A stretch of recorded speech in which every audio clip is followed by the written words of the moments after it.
Welcome to Tech Bytes and News, your daily roundup of articles featured in Hacker News. Today, we're diving into a fascinating article about motion sickness accessibility in video games. It's a surprisingly prevalent issue, affecting up to a third of players, right? Absolutely. And it's not just a minor inconvenience. It can range from mild discomfort to debilitating nausea, completely ruining the gaming experience. I'm eager to hear what the article suggests as solutions. The core problem, as the article explains, is a sensory mismatch. Your eyes see movement on screen, but your inner ear, your vestibular system, doesn't feel it. This conflict triggers the sickness. It's like your brain's getting conflicting reports. So it's not just about the intensity of the movement, but the discrepancy between visual and physical sensation? That's a really interesting point. And the from. I hadn't thought of it that way before. Exactly. And it's not equally distributed.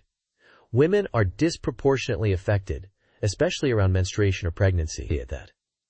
The article even suggests this impacts game choices for women. Kids are also more susceptible.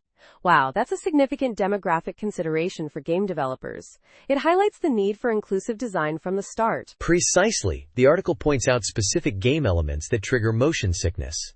FOV. Screen shake, motion blur, repeated textures, even frame rate, although that one seems more individual. 30 to 40 FPS seems to be a sweet spot for some, but it varies wildly. Interesting. So it's not a one-size-fits-all solution. And VR adds another layer of complexity, with head tracking and locomotion methods becoming crucial factors. Absolutely. The article strongly advocates for in-game accessibility options, especially on consoles where modding isn't always an option. FOV sliders, FPS targets, disabling motion bobbing. These are essential first steps.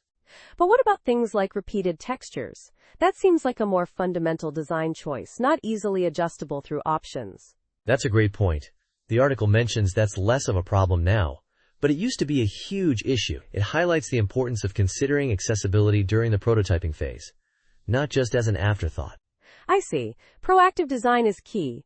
The article also touches on the pushback against accessibility options, with some claiming they provide an unfair advantage in competitive games. Yeah, that's a complex issue. The article suggests that if a feature is perceived as an obstacle that everyone would prefer to remove, then maybe it's a design flaw, not a problem with the accessibility option. It's a matter of balancing accommodations with core gameplay.